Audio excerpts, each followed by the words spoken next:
Hola, ¿cómo están? Muy buenas noches. Nos da muchísimo gusto que nos acompañen en nuestro evento del día de hoy. Un día complicado para nosotros porque lamentablemente hoy dejó de acompañarnos en este plano de existencia nuestra querida amiga Tony, esposa de nuestro querido amigo colaborador en Praxis, Jaime González Martínez de Escobar. Y entonces evidentemente estamos tristes, em, pero estamos aquí para compartir con ustedes un espacio y también hacer un homenaje a ambos, a Tony, con quien tuvimos oportunidad de compartir algunos espacios de ópera, inclusive de manera personal con ellos, que disfruta muchísimo. Ella también era una gran amante de la ópera, igual que Jaime.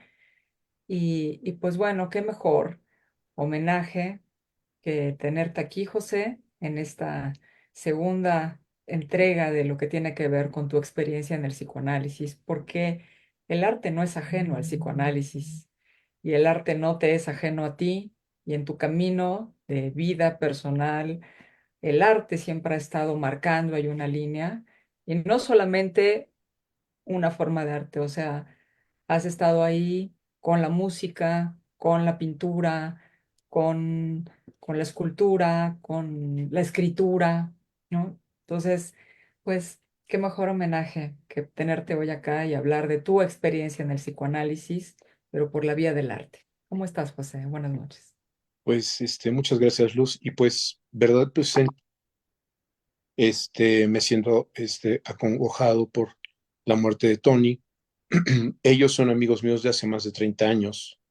Y además era esta parte donde, pues, ambos, o sea, tanto Tony como Jaime eran amantes de la ópera.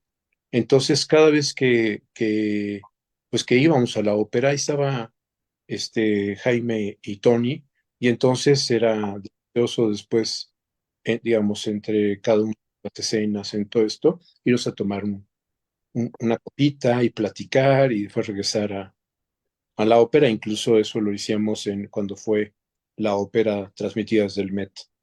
Pues esto, dedicamos este programa a la memoria de Tony con enorme cariño y a un abrazo amoroso y solidario con Jaime. Pues sí, mira, yo creo que el tema del arte, efectivamente, como dices, yo incluso antes de estudiar una licenciatura o algo así, yo había estado estudiando música y música, digamos, estaba leyendo lo que es de, de lo que es la lectura en música, lo que es a partir de la guitarra, el instrumento que yo estaba intentando tocar era la guitarra. Y entonces, pues bueno, esta parte de aprender la lectura musical, aprender a sentir los compases de la música, cómo te van acompañando, cómo el peso y la importancia que hay un silencio en la limpieza o la rudeza en la guitarra es muy importante, porque, por ejemplo, hay piezas que son, digamos, hay un estilo guitarrístico que es muy fino, muy limpio, ¿no? Y hay otro estilo, herencia de un guitarrista brasileño que se llama Carlevaro, en donde él permite que se oiga como cuando pasas la mano izquierda de un traste a otro, rechinen las cuerdas, ¿no? Uy, uy, uy. Y eso le agrega, o sea, lejos de que eso sea un problema, sobre todo con la música contemporánea, claro, si vamos a ejecutar piezas barrocas o algo así, sí, sí estorba, pero la música contemporánea es una cosa que o sea, ayuda mucho, todo ese tipo de cosas. Entonces, me parece que la música, por ejemplo, como el inconsciente está estructurado como un lenguaje musical, nos ayuda a entender que la música, desde el principio acompañó antes de los nerdentales, o sea, bueno, a los cromañones, al homo habilis, los ritmos, los tambores, cada vez que hubo oportunidad de construir una flauta, lo hicieron. Toda esta parte de la musicalidad, no hay ceremonias y no hay ritos, sino algún tipo de secuencias sonoras, musicales, danzas. Entonces, esto ha acompañado al hombre desde que nos hicimos hombres, o sea, desde que la partícula homo se colocó en algún, y nos hizo homínidos, desde ese momento el arte nos ha acompañado. Entonces, si nosotros queremos escudriñar sobre lo que es propiamente el espíritu humano, o sea, el núcleo duro de la condición humana, el arte es la mejor ventana. Porque, o sea, de repente podemos, un psicoanalista hace una viñeta clínica y hasta dolor de cabeza nos da, esquemática, acartonada. Generalmente el propio psicoanalista se propone como el héroe civilizador. El pobre paciente llegó con un dolor y él con su espada logró salvarlo. Y a Freud le dieron el premio Goethe de literatura, mostrando que la riqueza de la presentación de casos, lo que también se puede llamar como la fábrica de casos, tenía que ver con esas riquezas literarias que incluso hoy leyendo a Freud podemos estar en contra de las conclusiones a las que llegó Freud con sus propios trabajos. Entonces vemos que la literatura, quieren saber sobre ludopatía, lean el jugador de Dostoyevsky.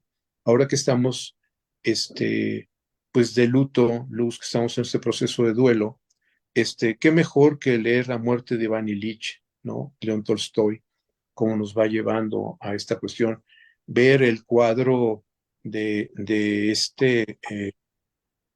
eh, está en Toledo, que se llama el funeral de ahorita me acordaré el nombre del pintor, no, ay, que lo iban a sacrificar incluso en la Inquisición a este pobre hombre, pero ahorita me acordaré el nombre, donde muestra toda esta serie de variedades y de pisos y de entresuelos y de circunstancias, la muerte del duque de Ordaz, para que vean que la sinapsis llega tarde, pero llega. Y en eso está toda esta parte de mostrar el dolor, los colores, pero también la ceremonia, la vida, y no irnos con cuestiones maniqueas, unidimensionalizadas.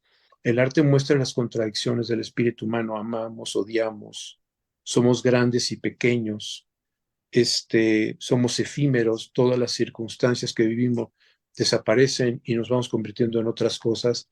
Entonces, a mí me parece que el arte, o sea, por ejemplo, si vemos un ejemplo que me gusta presentar cuando doy clases, es el Guernica de Picasso, un cuadro que en realidad es un dibujo, porque está hecho en blanco y negro, pero el formato es un formato grande. Y entonces la escala de grises y todo eso, y entonces lo que está tratando de comunicar eso es el dolor, la desesperación, la impotencia, toda una serie de cosas. Y si uno está tocado en la sensibilidad por ese tipo de cosas, uno se siente tocado. ¿Y eso qué hace? Que cuando estamos en un consultorio como psicoanalistas y alguien dice, es que fíjese que estoy en un proceso de duelo, si dicen, sí, es un proceso en el que primero la evitación, segundo, como si fueran estaciones del tren, uno dice, es un burócrata. O sea, no está entendiendo la sensibilidad de la puesta en juego en eso que es un dispositivo, un instrumento que lo que están es intentando recibir toda la complejidad de la condición humana. No como ceñirla a los patrones que tenemos acartonados desde nuestras teorías o técnicas y entonces suponer, bueno, es que ahorita viene la evitación del duelo, porque entonces esto y después va a venir el proceso. No, o sea, dice uno, ¿qué es eso? O sea, eso me parece a mí hasta pornográfico, francamente, porque está tergiversándolo todo, ¿no? Es un abuso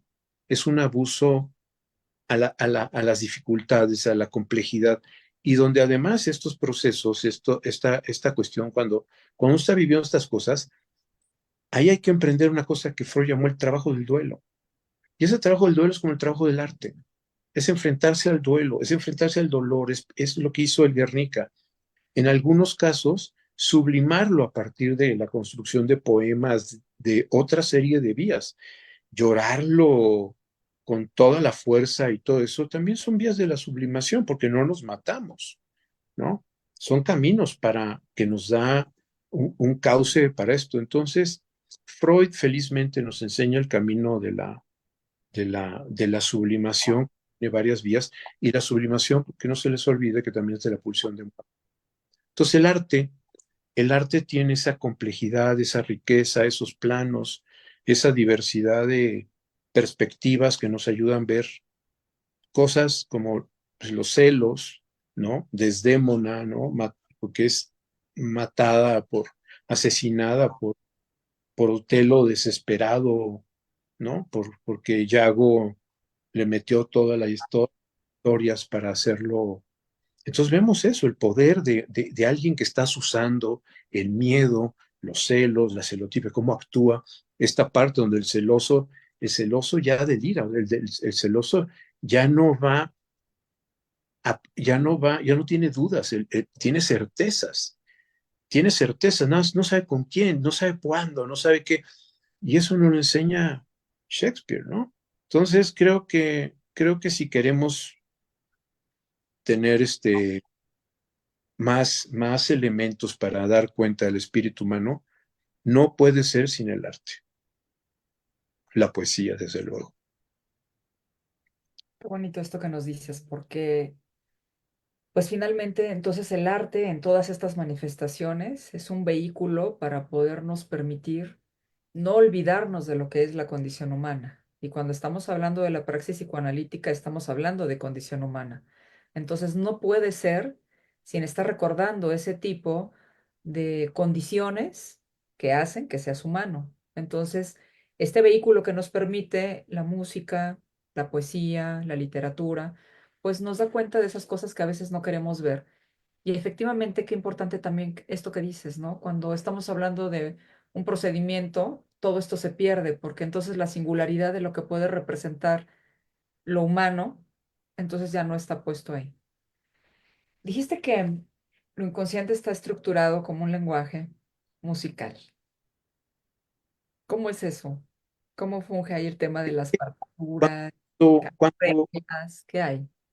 cuando Lacan dice el inconsciente está estructurado como un lenguaje, la primera vez que lo hice en el seminario 11 y está aludiendo a Levi-Strauss con esta idea de los mitos, o sea, cómo trabajó Levi-Strauss los mitos. No es el único, hay otros antropólogos que lo han trabajado de otra manera, pero la mirada de Lacan es la de Levi-Strauss, en donde está identificando que los mitos son unidades de sentido y que están construidos por mitemas.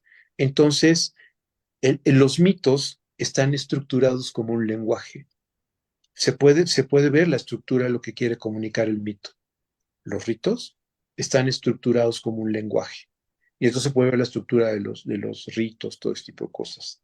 Y así podemos empezar a ver que la estructura del lenguaje, si pensamos, por ejemplo, el lenguaje de computación, pues es también un lenguaje, es COBOL, Fortran, BASIC, hay muchos lenguajes que son para hacer la comunicación. Entonces, cuando dices el inconsciente está estructurado como un lenguaje, pues a mí me parece eso como de estos antibióticos de amplio espectro, que pues híjoles, no hay manera de que eso sea desatinado, ¿no? Entonces dices, ¿sabes qué? No. O sea, si todo es como, por ejemplo, parte de lo que es el arte conceptual. Si todo es arte, nada es arte. Me gusta una frase que dice Avelina Lesper, dice, si tú vas a un museo, a una galería, y ves algo que si lo vieras en la calle parecería basura, es que es basura. Entonces decir, el inconsciente está estructurado como un lenguaje, es aludir a todos los lenguajes, ¿no? Al lenguaje dramático, digo, si nos interesan también los mitos, pero ya desde la perspectiva de Freud, donde lo que está incursionando en el mito es el sentido de la tragedia o la misma exploración es la que hace Nietzsche, o sea, en los mitos, como la tragedia que se juega ahí, es otra la historia que se está indagando. Entonces, es decir, el inconsciente se estructura como un lenguaje musical, nos ayuda a entender que no se trata de un sentido de decodificación, sino toda una serie de instrumentos, de herramientas, de principios, de escrituras, en donde una clave, los tiempos que van a ser ejecutados, si va a haber bemoles, si va a haber ay, no estoy ahorita en el mejor de mis momentos, los gatitos, Luz. Sostenido. Sostenidos. los sonidos, todo ese tipo de cosas, y arriba del pentagrama si es un crescendo, un decrescendo, todo eso no está en ninguno de los compases, pero afecta la estructura del compás. O sea, no, a ver, si pongo en lo que se conoce como lo que es la armadura, si pongo tres cuartos y tengo una pieza como, no sé, cualquier el anillo de los nivelungos de Wagner, digamos, y estamos viendo una pieza que dura, no sé, 6 horas. O sea, si no hay un cambio en esa primera anotación de tres cuartos, durante 6 horas estaremos escuchando compases que están construidos con tres cuartos de tiempo, no arbitrarios, tan determinados por una serie de cuestiones. Sin embargo, eso no significa que si yo pongo tres cuartos de una unidad de sentido a cualquiera, a lo mejor no tengo idea, pero vamos a suponer que la novena sinfonía de Beethoven estuviera escrita en compases de tres cuartos. Y estuviéramos también pensando que, por ejemplo, el concierto para violín de Tchaikovsky estuviera escrito de tres cuartos. Entonces, tres cuartos es una unidad que nos permite administrar lo que van a hacer los compases, pero donde aparece el caso por caso. Beethoven, Tchaikovsky, cómo se construye la subjetividad. Y entonces todo el mundo dice, ay, bueno, sí, pero no hay estructuras. Dice, a ver, ¿has escuchado a Stockhausen? ¿A Pierre Boulez? Ahí, ¿cómo le haces? Porque eso es otra notación, otra estructura, otra posición, otra serie de cuestiones en donde la notación musical es otra cosa. Entonces, pero es arbitrario, no, pero puede permitirse, como en el free jazz o alguna serie de cosas, una serie de nociones en donde se puede jugar con la estructura, pero se juega con la estructura. Se puede hacer contrapuntos, se puede jugar con salir de la estructura melódica, pero se arriba después a ella. O sea, hay una serie de criterios en donde, digamos, a un free, está atado a una serie de consideraciones. Entonces, por eso pienso, esta parte me gusta mucho pensarlo así, porque cuando pensamos, el inconsciente está estructurado como un lenguaje, pensamos en un texto, siempre todos los que piensan un texto significante, significado, que además no fue lo que quiso decir Lacan. Después también le agregó ese sentido, o sea, Lacan es, digamos, no es un escritor un teórico muy escrupuloso, entonces de repente sí le agrega estas cuestiones, pero no nació así el concepto. Entonces me gusta más pensarlo como estructura musical porque veo que a partir de una serie de condiciones estructurales semejantes, idénticas incluso, se dan piezas musicales diferentes. Y entonces, ¿qué es lo que voy a entender? El caso por caso, pero entendiendo la estructura. O sea, entendiendo los compases, los tiempos, si una pieza que de repente nos suena que está en modo mayor, pues es una que nos lleva en la algarabía. Y si el primer movimiento está en modo mayor, pues salimos al cielo y sentimos la algarabía. Después viene un modo menor. Y generalmente después vendrá otro modo mayor para volvernos a levantar y todo este tipo de cosas. Y entonces eso no es arbitrario. Se llaman estructuras, están ahí, norman, generan condiciones, pero está, digamos, la semejanza está entre Bach, Tchaikovsky, Beethoven, Brahms, Liszt. Y entonces uno dice, sí, no, son muy diferentes. Exacto. Exacto. Es caso por caso, pero no es arbitrariedad. Hay otros que como Stockhausen o más extremadamente Pierre Boulez están estructurados de esa manera, con esa cuestión. Y bueno, las estridencias, o sea, ni siquiera hay estrictamente la posibilidad de pensar en un contrapunto, porque no hay punto. Es un sentido de arbitrariedad, de sonidos, de cuestiones que están regidos bajo otras circunstancias que tampoco son arbitrarias. O sea, si lo que yo voy a buscar es ciertas cuestiones, este, incluso rompiendo la idea de la estructura, ahí hay un instrumento. Voy a romper la estructura.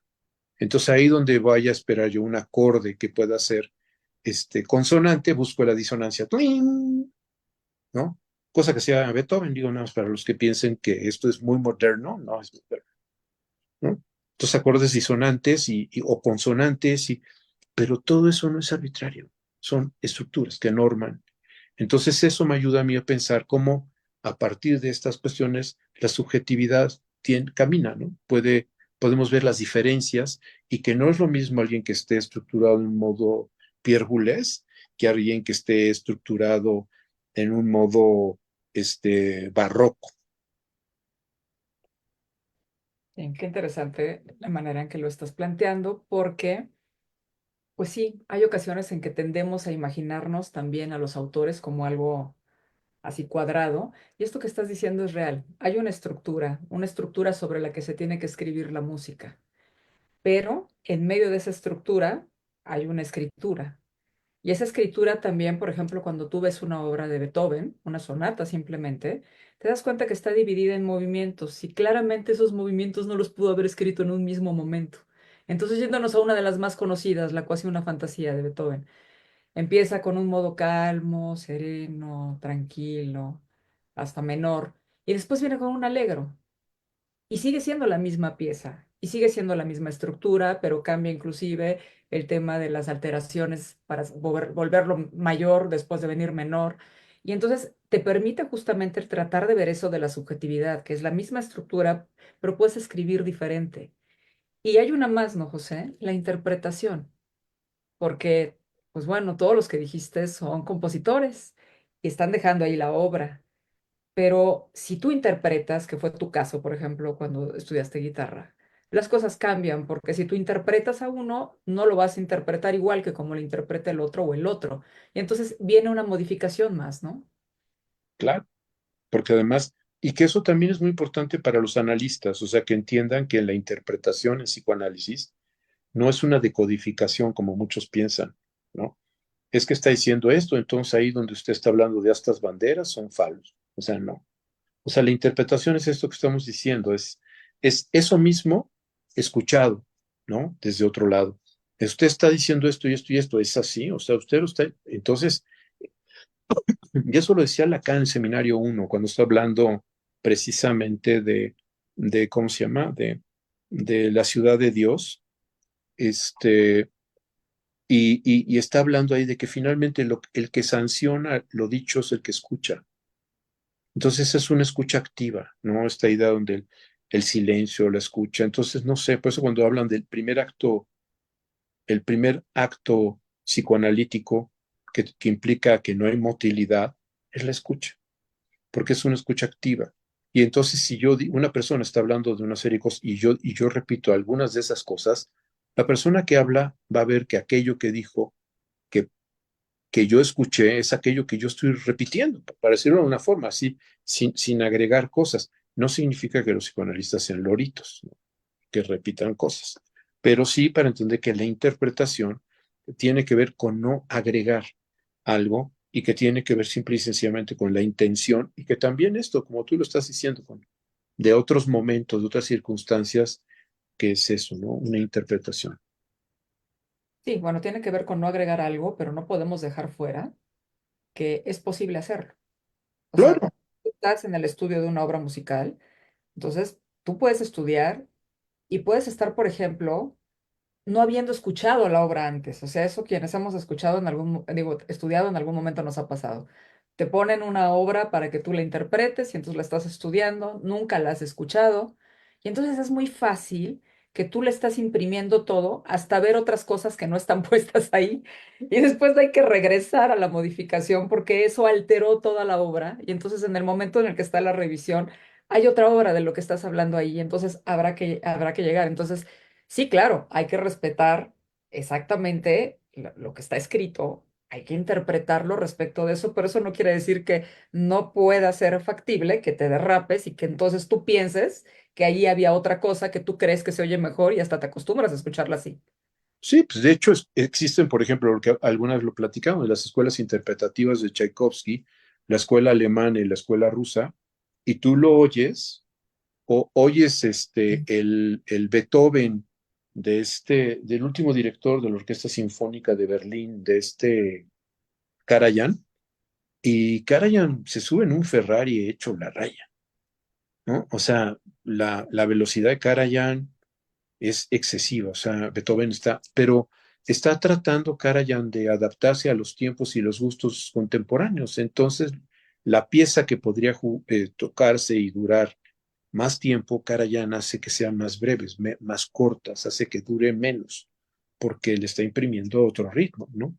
Lo que decíamos de Tchaikovsky, escuela interpretativa alemana, escuela interpretativa rusa, ¿qué queremos? Queremos miel rusa, queremos eh, claridad y rigidez sobre la cuestión alemana.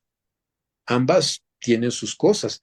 Que esta parte de lo que está hablando es de la interpretación. Vivaldi, que todo el mundo le gusta, las cuatro estaciones, todo el mundo le gustan las cuatro estaciones, pero lo estás escuchando con una orquesta sinfónica actual, no fue lo que escribió Vivaldi. O sea, Vivaldi escribió para una orquesta casi de cámara y con instrumentos antiguos, entonces suena diferente. Entonces, las interpretaciones, las cosas, todo eso, desde luego, hay una variedad infinita en la ejecución de las piezas, claro. Mm. Sí, por supuesto. Antes de continuar con algunas otras manifestaciones de arte en tu experiencia, hay algunas personas que están aquí en el chat que están participando y voy a leer los comentarios. Eduardo Castro Valencia dice, en la música hay significaciones complejas, hasta con metáforas y metonimias, efecto retroactivo de cada nota o frase.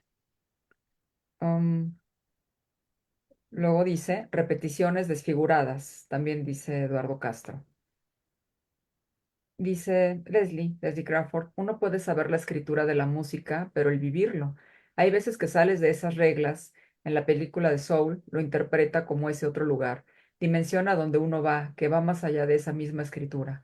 Por ejemplo, algún solo de algún instrumento que sale de lo ordinario, que se pierde de sí mismo, se deja llevar a ese lugar y suelen ser esos a los que le llaman locos porque no están siguiendo las notas, están creando melodías. Incluso los accidentes serían las que han creado las mejores obras, ¿no? No siempre, pero sí. O sea, yo he visto, o sea, piezas espantosas con muchos accidentes y que uno hasta tiene pena ajena, ¿no? De lo que está pasando ahí, que de repente los metales entran fuera de lugar o se oye un trompetazo ahí que uno dice, ¡ay! O sea, por ejemplo, la pieza más terrible que vi en mi vida fue, fue la ópera de Puccini, Madame Butterfly, puesta en Morelia, Michoacán. Bien. Todo fue malo, todo. Los cantantes, la orquestación, la dirección, entraban en un momento, salían en otro, o sea, todo estaba pésimo. Pero lo que es genial es que como la gente que está yendo a esa experiencia y ese tipo de cosas no tenían ni idea, lo aplaudieron y salieron tres veces los cantantes, el director de orquesta, todos ahí, todos felices de esto podría ser una escritura ¿cómo se llama? De Cervantes, de la comedia de los errores. Esto hubiera podido ser un buen ejemplo. Entonces, sí, sí, no, sin duda que puede ser que haya errores que agreguen. Un director, amigo mío, José Alberto Arián, habla de una vez en una dirección, en una puesta en Japón, creo que fue, no sé dónde fue, que todo el público estaba con las partituras, o sea, versado, y que de repente él en los ensayos veía que había una ligadura entre un compás y otro, pero que él notaba que ahí se hacían bolas, no encuadraba toda la. Entonces dijo, pues vamos a cortar eso, o sea, vamos a simplemente la nota, vamos a dejarla y después, digamos, lo que va a variar es la nota, de lugar que sea una negra, aquí va a ser blanca, aquí cambiar, digamos, el peso y la importancia de esa nota, porque no, digamos, se hacía, había un problema entre el seguir un compás y otro. Dice que cuando pasó eso, dice, cientos de ojitos me estaban mirando. O sea, como diciendo, aquí no hubo esa nota, ¿no? O sea, esa ligadura no estuvo. Entonces, sí, sí, sí. El chiste del arte es que efectivamente agrega o quita, o la experiencia es eso. Cuando hay un solo que cree en lo que hace, ¿no? Que esté ahí concernido y dice, bueno, entonces eso es maravilloso, ¿no? Sí, sí, claro. Yo-Yo Ma en sentido de lo que es el cello, o en la viola da gamba, catalán Jordi Sabal, que son, digamos, a los que les guste ese tipo de voces, les va a encantar, o sea, y van a ver la experiencia ahí del solista, o sea, haciendo hablar el instrumento, haciéndolo llorar, y donde efectivamente también de lo que estamos hablando, no es lo mismo un Stradivarius que un instrumento tocado en otro lado, o sea, comprado en otro lado. El Stradivarius le da una sonoridad diferente a lo que se está tocando. Entonces, Yo-Yo Ma tiene un Stradivarius como cello. como los pianos de de planchas metálicas alemanas. Este, ahorita que te estaba escuchando y pensé en que sí, a lo que decías con el asunto de la experiencia, pero lo de los miles de ojitos, pero la condición de posibilidad de que tú puedas dar cuenta de que ahí hay un error cuando estás en la interpretación, pues es que sepas que, primero, que hay algo que puedes estar leyendo mal. Segundo, que no pasa nada. Siempre sí, solo sí, puedes generar condiciones para hacer algo con eso, ¿no? Pero lo que no se vale es que lo niegues y hagas de cuenta como que ahí no ha pasado nada, porque entonces perderás la oportunidad maravillosa de todo lo demás, ¿no? Y esto sí, ya vinculando con el tema de lo que estamos hablando de la condición humana. Fíjate que hay una experiencia muy interesante. Yo nunca he podido asistir a esa, que está hecha por el mismo autor, tampoco me acuerdo el nombre, el de 443, este que era el dadaísta norteamericano, que hace 4:43 minutos de silencio. Ah, ya, ya, ya, ya. Ahorita te voy a decir cómo se llama. Ujú. Bueno, él tiene una pieza que es de este Satie, Eric Satie, que el chiste de esa pieza es que es una pieza que es una misma pieza que está ejecutada se debe de ejecutar, no sé, 600, ¿cómo? Cage. Sí, Ujú. John Cage. John Ujú. Cage.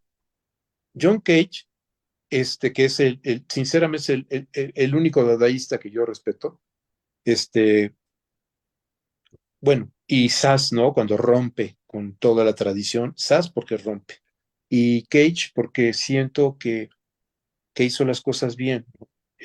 Ya después Mujer bajando las escaleras, el orinal, o sea, Duchamp me parece un farsantazo, excepto Mujer bajando las escaleras, pero todo lo otro que con el boy make, todo ese tipo de cuestiones no me gustan. Pero bueno, regresando a John Cage, esta parte pone una pieza de Eric Satie que va a ser ejecutada 600 veces. Entonces, obviamente, esa misma pieza va a ser ejecutada por un pianista 3 horas, después por otro pianista otras 3 horas, por otro pianista otras 3 horas, y precisamente eso es lo que busca Cage, que te vayas familiarizando tanto con la pieza que después cada interpretación de lo mismo sea diferente, porque en uno va a respirar más, porque el otro. Entonces, lo que está buscando John Cage es eso, esa parte donde te familiarices tanto, tanto, tanto, tanto, tanto con la pieza,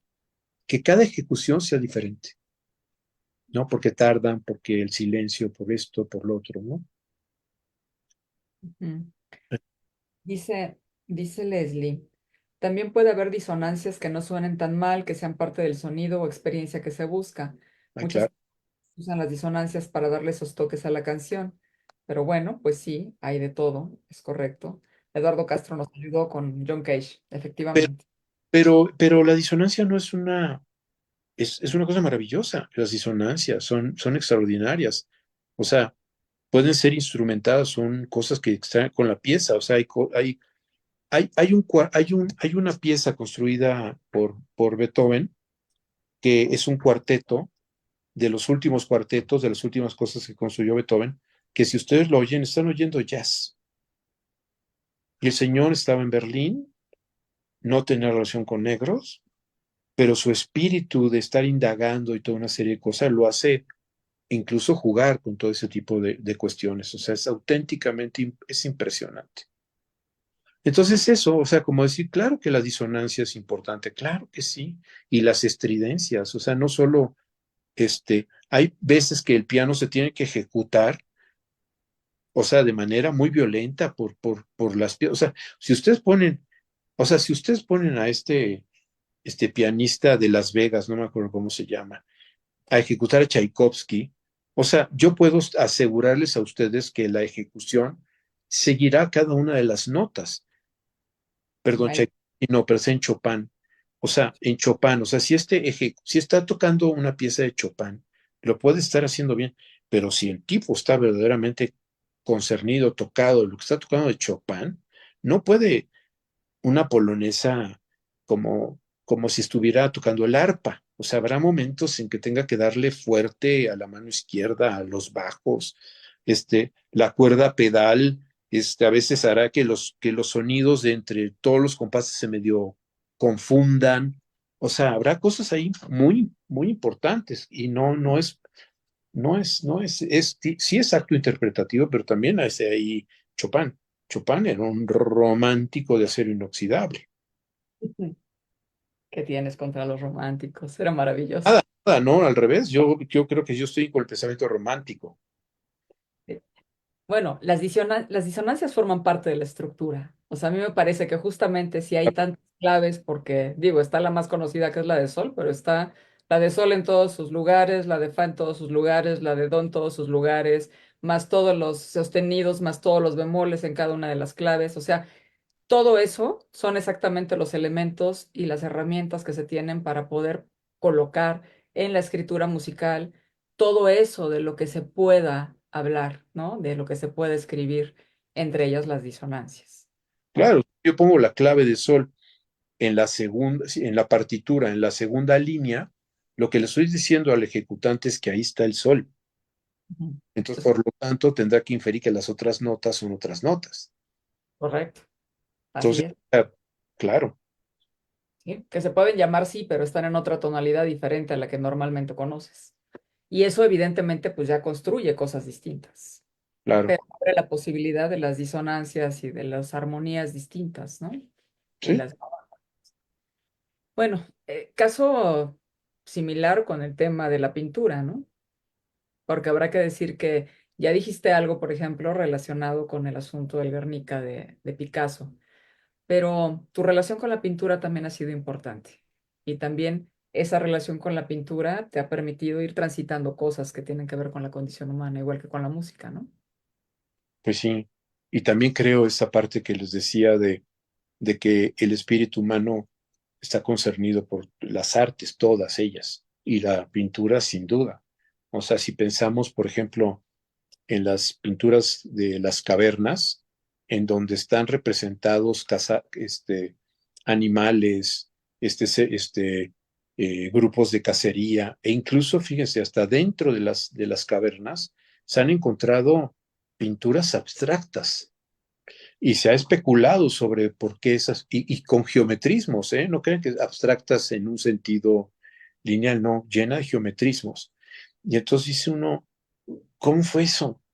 Y entonces hay quien propone que un estado prolongado en esas áreas de las cuevas, ¿se oye el ruido que está ahorita aquí? Ay, qué bueno. Que en las estancias prolongadas en esas cuevas oscuras hacen que uno alucine. Entonces la gente, o sea, y aparte el humo que va entrando, hace que los cavernícolas pues alucinaran y entonces esas líneas las representaban en sus cavernas, las que están mucho más adentro, ¿no? Entonces, ¿qué es la pintura? La pintura también tiene este sentido expresivo en donde, pues, recordemos, o sea, a lo largo, digamos, ya con la parte final de la Edad Media, cuando ya empieza a aparecer el Renacimiento y empieza el hombre a tener la estatura de ser la condición a partir de la cual se construye el arte, la pintura y todo eso, y entonces empiezan ya no a figurar solo los talleres, sino también los nombres de los maestros de los talleres. Entonces uno ya quiere un Rafael, quiere un Botticelli, empiezan los nombres a ser importantes. Y estos pintores, como sabemos, no solo están tratando de en un sentido realista, digamos, con instrumentos de la pintura y todo eso, fotografiar las circunstancias que ven. Quieren añadirles cosas, le quieren añadir cierta intención, ciertas cosas. O sea, si ustedes ven a por ejemplo, la famosa Gioconda de Leonardo y quieren ver el paisaje en donde está pintada, pues no lo van a ver, está medio borroso. Eso hay muchas historias de por qué, etcétera, lo que sea, pero lo que sí es que hace que la figura de la cara sea central. Y esa sonrisa, ese gesto, es un gesto enigmático, porque es un gesto enigmático que nos hace un enigma. ¿Qué es eso que está representando ella? Y eso tiene que ver con nosotros también. O sea, la pintura es un espejo. La pintura es un espejo para dar cuenta también de lo que es nuestra condición humana, nuestras tristezas, nuestras alegrías, lo que somos, ¿no? Si vemos, por ejemplo, el automatismo de Jackson Pollock, que pinta así con líneas y todo ese tipo de cosas, y uno dice, bueno, eso lo podría hacer cualquier niño, y no podría hacerlo cualquier niño. O sea, no. Porque en la composición de la obra, los colores parecen que están siguiendo una cuestión arbitraria, están siguiendo toda una serie de patrones y de principios que el señor pintó, dibujó tantos desnudos y dibujó tantos paisajes que cuando está haciendo líneas arbitrarias, si le hubiera puesto más amarillos de este lado, el cuadro se desbalancearía, se caería. Y los cuadros de Jackson Pollock se cuelgan y están perfectos. O sea, la línea, el peso de cada una de las áreas del cuadro están bien balanceadas. Y la fuerza que invita. E invitan a eso, ¿no? Como esta posibilidad de adentrarnos en lo que es nuestra propia experiencia. Eso me parece muy importante en la pintura. Ya lo que tú mencionabas, ¿cómo se llama? El Guernica, que es una cuestión fuerte de dolor. No solo eso, hay otros cuadros que son verdaderamente fuertes, como lo que decía del Duque de Ordaz, que está viendo todos esos colores, está en azules, blancos, donde el cadáver está bien muerto, ¿no? Entonces sí, dura, me parece, por ejemplo, esta parte de Antonín Tapies, que es un pintor que a mí me gusta mucho, que le dicen, es un, que trabaja con la textura y que es digamos, es pintura abstracta, pero que tiene un sentido, es muy, digamos, es complicado que se los diga, pero por ejemplo es como, o sea, como cuando uno está viendo esos cuadros de, de Antonín Tapies, como que, por ejemplo, esos muros cuando arrancan, que ha habido propaganda de carteles y cosas y les van arrancando y arrancando y arrancando y se queda como las huellas de todos los carteles que estaban ahí. Eso me parece que es muy interesante porque es como agregarle la pátina, ¿no? La pátina de la historia, el hecho de que esas son huellas de toda una serie de circunstancias. Es esta parte de, pues, bueno, eso a mí me conmueve, como me parece el arte japonés, a veces puede sorprender, pero es esta parte donde esto que hablaban hace rato, las estridencias, con la sonoridad, con la melodía, con el grito, puedes dar una flauta, piu, piu, así todo con una melodía, pero eso y después se oye un ¡ay! ¡Ah! Y ¡pam! Y uno se sorprende. La caligrafía, sinogramas chinos, los ideogramas que utilizan ese tipo de cosas, la pintura que o sea, es con un pincel. Hay un gran pintor japonés que de repente en su pintor del siglo, digamos, estamos en el siglo XIX, o sea, que de repente pone papel de China, un largo, o sea, digamos, sería como un camino de papel de China, y a una gallina le pinta las patas y la avienta para que camine por el papel de China y la vuelve a agarrar y le vuelve a untar pintura y la vuelve a aventar para que camine y después empieza a intervenir las huellitas de la gallina y crea una pieza magistral en donde todas esas cosas se convierten en flores, toda una serie de cosas, y uno dice, wow, o sea, los japoneses nos llevan siglos, o sea, eso lo estaría hoy proponiendo algún pintor, y se le diría extravagante, y este hombre lo hizo hace siglos, ¿no? Entonces, sí, la pintura, esto que estás hablando, no Luz, de decir, estamos, son ángulos de la condición humana. La dialéctica heraclitiana, no la de Hegel, no de tesis, antítesis, no la que se enfrenta, sino la heraclitiana, que tiene que ver con que son las diferentes variables que se contradicen y intervienen en un fenómeno. Eso es lo que nos constituye, todos los planos que están ahí en intersección.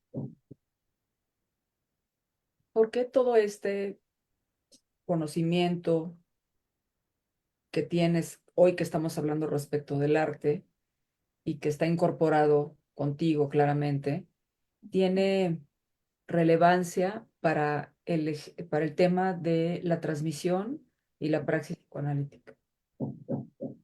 Creo que tiene que ver un poco con lo que Freud, cuando le preguntaron o sea, esta parte de si se necesitaba ser médico para ser psicoanalista, decía no. Se dice, pero sí se necesita haber estado en análisis y ser un hombre culto, es lo que decía él. Y la cultura, lo que yo siento, lo que yo creo, es que nos hace salir de los modelos achatados, aplanados de la sociedad. Él es bueno, él es malo, todo esto que produce la sociedad de consumo, de, donde la complejidad se pierde. Entonces yo creo que el arte lo que nos ayuda es a entender esa complejidad. Esta parte donde una persona puede estar diciendo, quiero hacer tal cosa, y de repente darse cuenta que se está peleando con cosas porque en realidad no quiere, quisiera quererlo, pero habla de eso, pero no sabe que no quiere. Y entonces ahí es donde nos ayuda, por ejemplo, si nos interesan las tragedias de Sófocles, de Eurípides, todas esas donde están esas contradicciones del espíritu humano, donde una gente puede decir, o sea, pueden querer una cosa, pero en realidad no quiere esa cosa porque esa cosa le va a dar otras cosas. Entonces, si nosotros nos quedamos con los planos de lo que se nos dice, nos quedamos siempre con cosas tan pobres, pero pobres porque la persona que está hablando a veces no tiene toda esa complejidad, no la advierte, sí la tiene, pero no la advierte. Y entonces nosotros, si nos quedamos con los modelos psicoterapéuticos del diagnóstico, todo ese tipo de cosas, nos quedamos con pequeñas cajitas pobres de lo que se está trabajando. Entonces, por ejemplo, esta parte de que una persona está sufriendo y el analista se llena de ansiedad y angustia porque está sufriendo y no entiende que el sufrimiento puede ser un instrumento esencial para que no se mate, ¿no? Porque hay esta parte donde hay un sentimiento de culpa tan espantoso y todo eso que está sufriendo, y ese sufrimiento y eso le está ayudando a elaborar una serie de cosas. Y si nosotros impedimos eso porque nos asusta o porque nuestro paradigma es muy chiquito, esa persona si desaparece ese dolor y estas cuestiones, lo que puede ocurrir es que se mate, porque no pudo tramitar todo eso, no le dimos la oportunidad de que en el dolor fuera tramitando las cosas.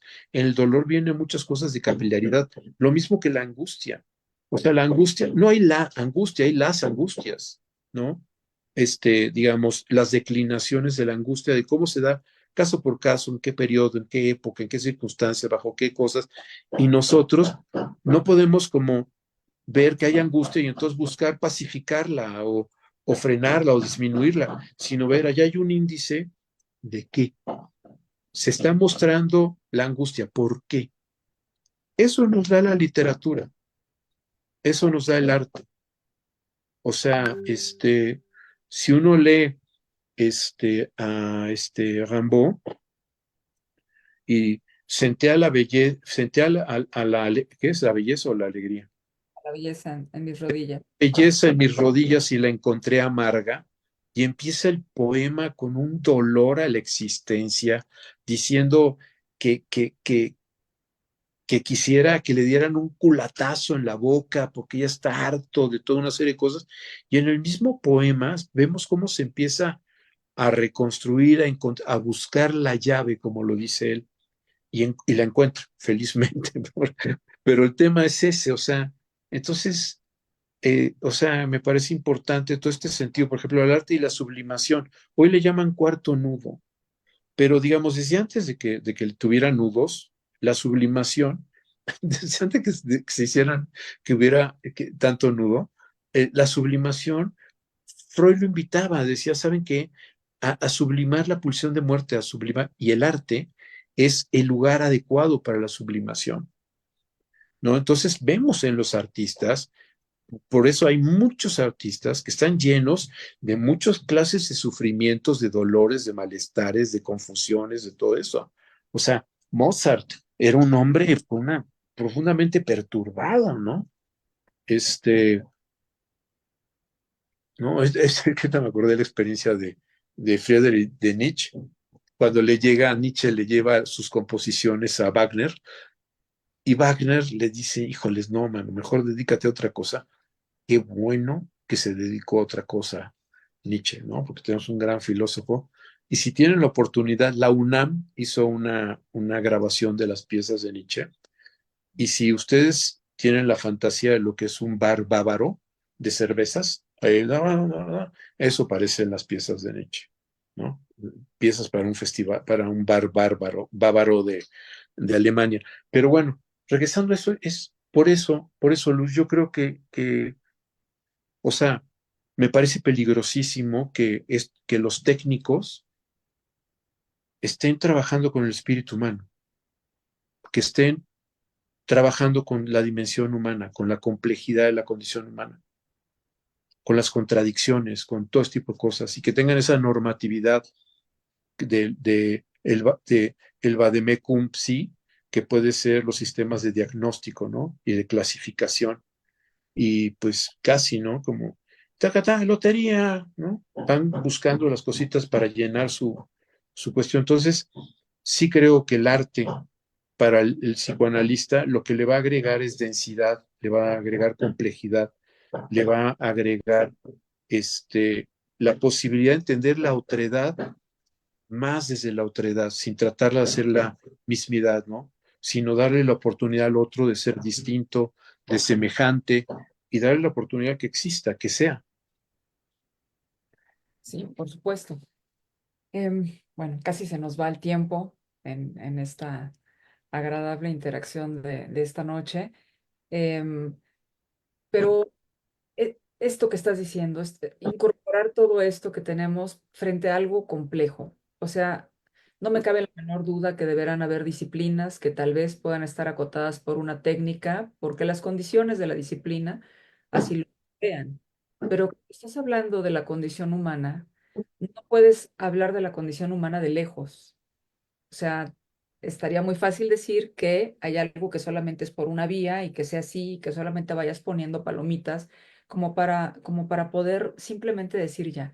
Pero si no incorporas todos estos elementos, la mayoría de ellos que tienen que ver con lo humano, con sus manifestaciones, con sus conductas, con sus comportamientos, con sus formas de estar en el mundo, con sus opiniones, con sus fenómenos, difícilmente podríamos estar trabajando con ello, porque estaríamos ajenos, estaríamos pensando simplemente que las cosas son de una manera como tal vez la leamos y entonces estaríamos repitiendo, pero llegaría al inicio, ¿no? O sea, al inicio del día de hoy. Pero ¿qué pasa entonces cuando a nuestra consulta llegue alguien que esté abrumado, que esté angustiado, que esté atrapado en lo que esto que la condición humana hace, si nosotros no sabemos qué es lo que eso puede cómo son esas manifestaciones? Entonces, es relevante cuando estamos hablando de de nuestra praxis que veamos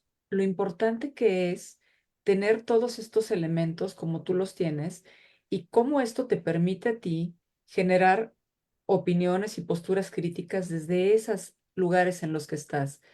Y entonces ir y discutir y señalar.